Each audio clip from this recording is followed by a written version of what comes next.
Hello, dear leaders. Such a pleasure to talk to you again with this week's thoughts. I personally consider today's meditation to be one of the most important pillars to following a religious faith, which is to know and evaluate why we are following the faith we are in. It applies to all religions, not only to Christianity, but I will try to substantiate each of the points with a biblical perspective. So at the end of it, you could see where you stand on each of the factors and evaluate your standing on your faith. You might ask, why should I even do it? Well, I think I have mentioned it many times before that when you throw a why to everything we do, it gives a different viewpoint and will help us gain some interesting perspectives out of it. So it is good, especially for leaders, to run through these and see if our faith is rock solid or just impulsive. I'll talk to you on the other side.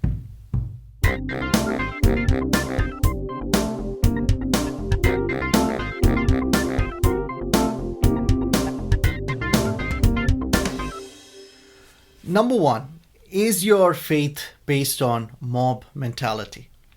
In my previous video about Karenism, I mentioned how all of us are driven into believing something is good or bad based on the perspective of others. I mentioned how in today's world, gender profiling and racial profiling are considered bad, while name profiling someone as Karen is completely acceptable. Even religious faith sometimes can be a result of such mob mentality. Most of the religious followers follow their religion because it is ancestral and passed on to them. And religion, as you know, comes with a lot of clauses, and when you accept it, you also agree to the rules and customs that come along. In the end, we follow because it's tradition or simply because everyone else does it. Take Christianity, for instance, something like attending church service on Sundays. Why? Is it truly to worship God with others, have fellowship, learn new biblical perspectives, or just because Sunday is church day and we have been habituated to attend Sunday service? Our daily Bible reading, is it because we truly want to absorb the wisdom from the scriptures to practically use it in our daily lives? Or is it just because as Christians we are accustomed to beginning a day with a Bible verse? In my video, Are You a Modern Day Pharisee?, I talk about how the Pharisees were so committed to their customs that they failed to realize the true meaning behind them.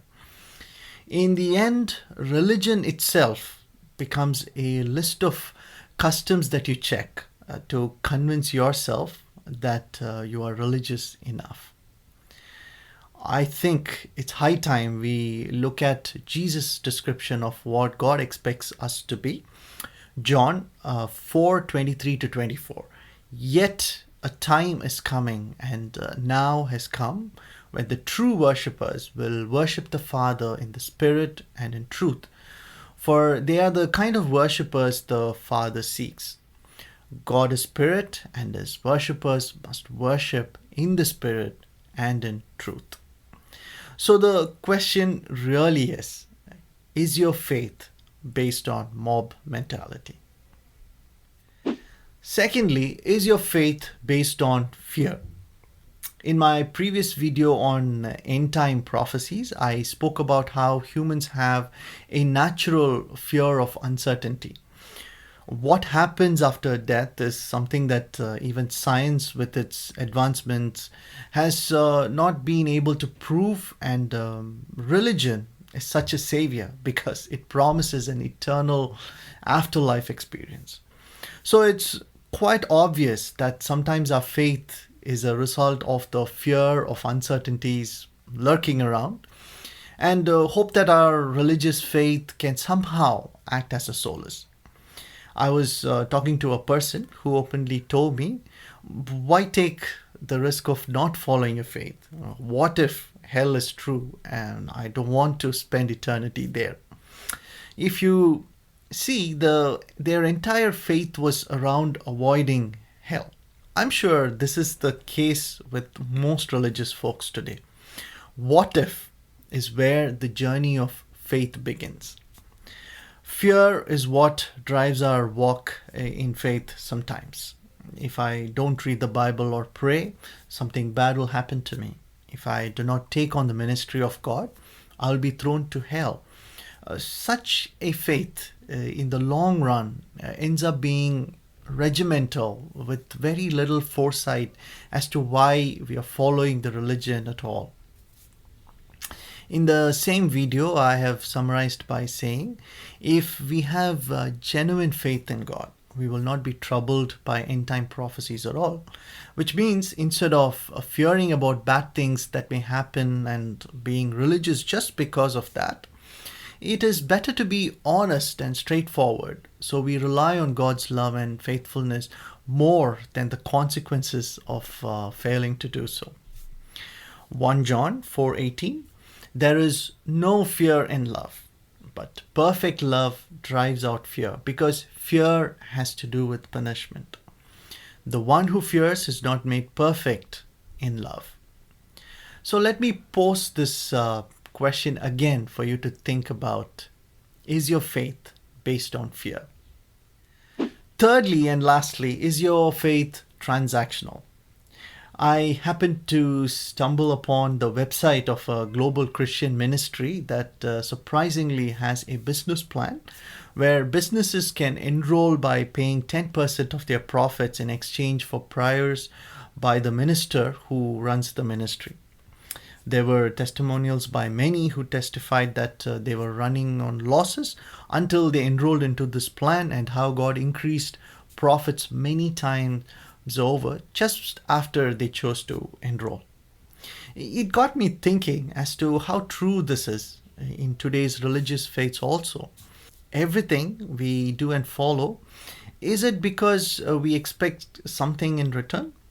What if God appears one day and says, sorry folks, heaven is full, and whatever we do, there is absolutely no space in heaven? Will we continue to be faithful and spread goodness even though we know our acts are not going to be beneficial to us? In the parable of the poor widow's offering in Mark 12, there were so many who openly offered huge sums of money to show off, or with an intention to reap the blessings many times back.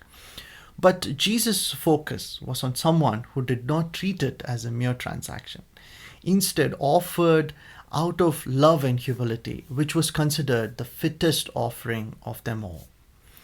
In Matthew 25:31 onwards, Jesus talks about two sets of people, the goats and sheep. To the sheep on the right, God says, come, who you are blessed by my Father. Take your inheritance, the kingdom prepared for you since the creation of the world. I was very intrigued by this parable because when God offered an entry into heaven, the sheep questioned back God in verses 37 to 39. Lord, when did we see you hungry and feed you, or thirsty and give you something to drink? When did we see you as a stranger and invite you in, or in needing clothes and clothe you? When did we see you sick or in prison and go to visit you? If you notice carefully, they themselves were not aware of their goodness, all because they were not forced or compelled to be so. They genuinely lived a life with the right attitude, and their works demonstrated it naturally. So the question to ask is your faith transactional? I sincerely hope you are able to ask these questions again and again to understand what your faith is based upon. I would like to reiterate what I've said so many times in the past videos. Religion dictates, but faith discerns. There is a world of difference. If you follow a religion, You are entangled in the customary mess it comes with. But if you follow the faith that God professes, it is quite simple. Just be genuine. Until we meet again next week, this is John signing off. God bless you.